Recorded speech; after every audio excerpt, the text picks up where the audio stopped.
going to do first?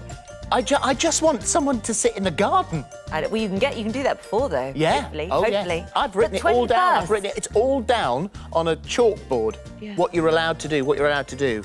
It's a Monday. The first thing I'm going to do is hug you. I might lick your face. On the 21st of June, you're going to lick my face. If I do, yeah. Best bit for a Monday. Nice to be back, by the way. Nice to be Missed back. ya. It is nice to be back. Well, we don't always have a backup, but we look like one of our video links might have gone down today, and James Martin was here cooking amazing sausage ears and all sorts of beautiful food, and he said, if you need me as an emergency, I can do scrambled eggs. So he was on standby, but the video link didn't go down, so you're prepped, and we thought, well, it can be our best bit. I reckon you make the best scrambled eggs of anyone I know. I wonder how much butter is in there. Pressure. Right, I'm going to show you how to make a really good scrambled egg. All right, so the key to this is a warm pan, not too hot to start with. All right? Warm pan, not too hot, because you're trying to cook the eggs without colour, aren't you? Yes, So it's like making an omelette. You don't make an omelette and brown the egg. Yeah. The omelette's the hardest thing to make. How many eggs per person? For me, 4. 4 eggs per person? Yeah. You asked. Medium eggs. Tell me that skim milk. Is that skim Black milk? pepper. And really good black pepper. Best pepper mill. What is it?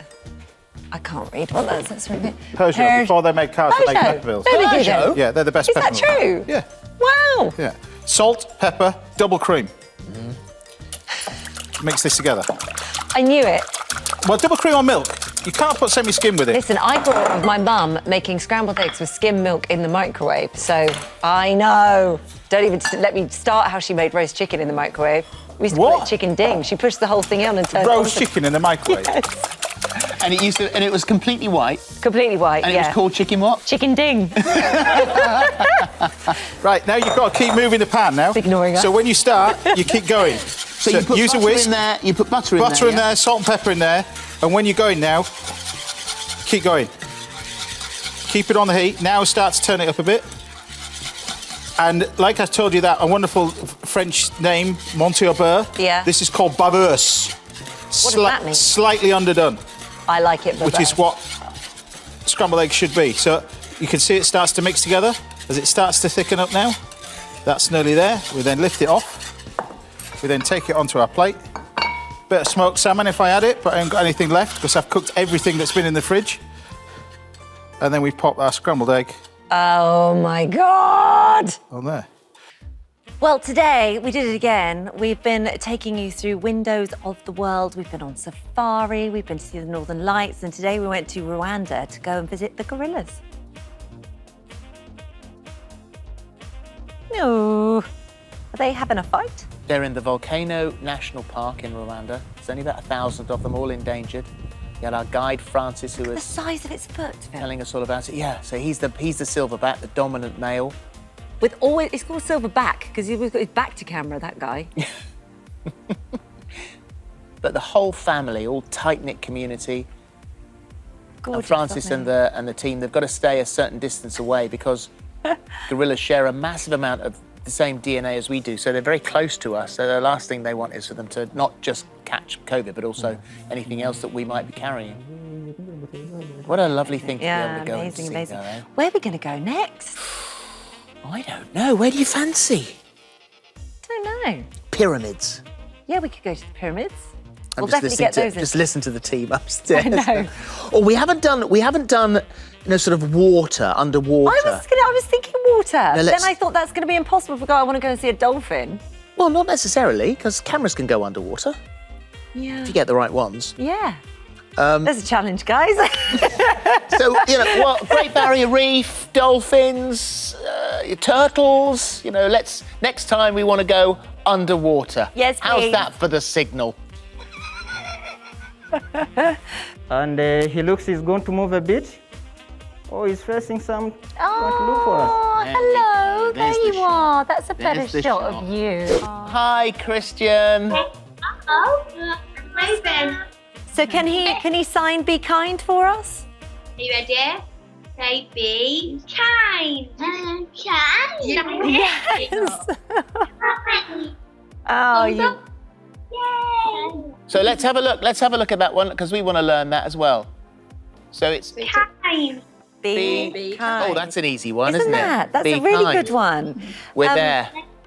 Oh, we Well love done, Christian. You are gorgeous. You really are. And actually, your whole family is as well. You really are incredible. Thank you. Best bit for a Wednesday, and we had the most fascinating of chats with the Reverend. Yeah, it was a chat that could have gone on all day long. So this was Reverend Jason Bray, and he was, you would think of him as an exorcist, but they don't like that term because that thinks of sort of demons and devils and not very nice.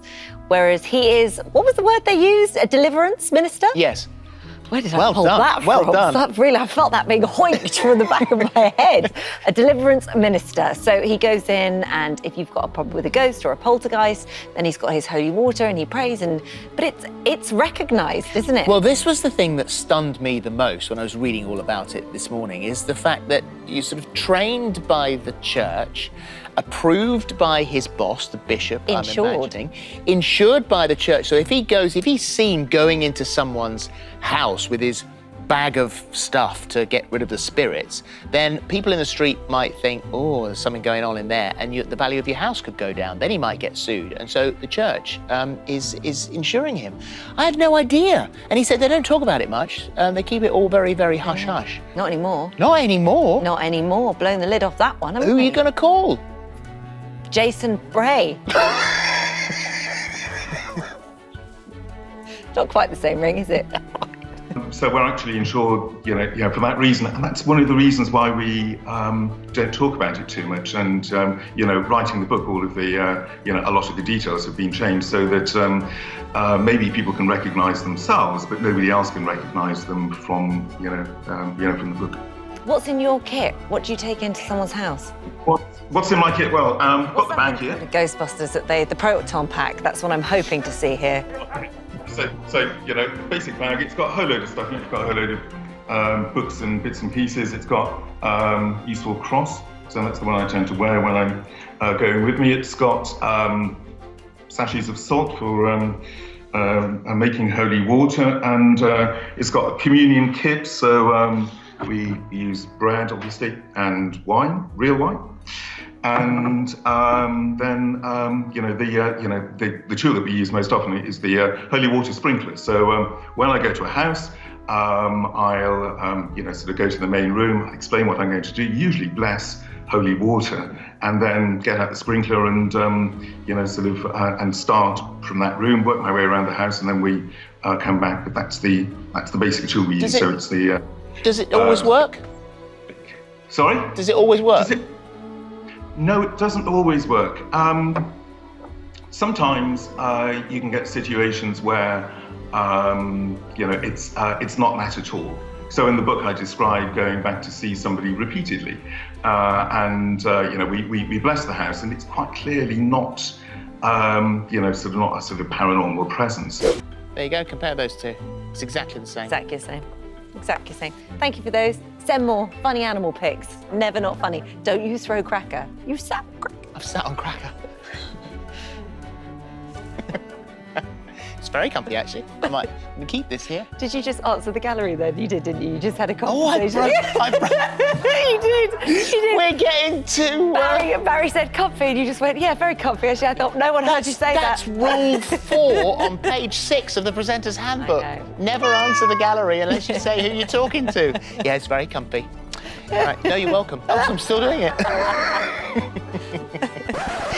Best bit for a Thursday. Well, the King and Queen of Australia were here. I know. How thrilled were you? Well, really excited. I don't know if you've been watching Married at First Sight Australia, and a bit of a spoiler alert, because in order to have this conversation, we have to talk about spoilers. But we had Jules and Cam on, who obviously got married at first sight and then went through the whole experiment, and it went well. It was a successful experiment. And so they've got a little baby son called Oliver. I know, they've got baby Oliver.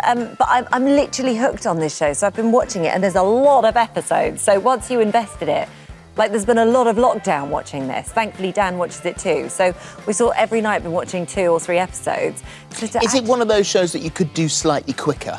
Yeah. You could. Can I fast forward a little bit? You could, but that's really naughty. Like, sorry, programme makers out there, because I'm sure every bit. But yes, you could a little bit. Let's start with you getting into it, both of you. What was the state of your love lives that made you want to take this extreme step? Jules?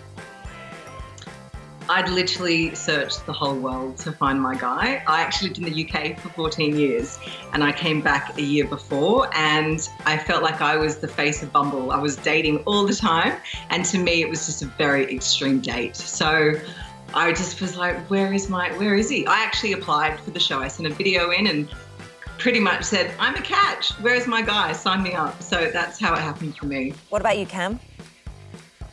I was actually having a beer in a pub with, irony is it, 3 mates that are all married with kids, and just had some scouts that came across and said, any interest in a dating show? And I said, well, everything's aligned at the moment. My life's in a really good place. Let's give it a crack.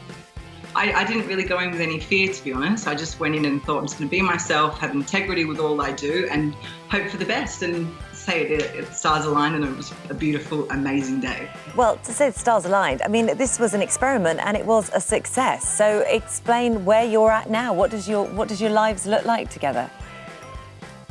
Well, this is our new home that we just bought. Our little son is asleep right now, and fingers crossed it stays that way when we're chatting. Spoiler alert. Sorry about that, UK, if you haven't caught up. Yeah. But we do have a son, little Ollie Chase, and he's a delight, and we're very, very fortunate and absolutely loving him. But Jules is very strict. She's put him to bed very early. If it was me, I'd go in there now and send some love to the UK.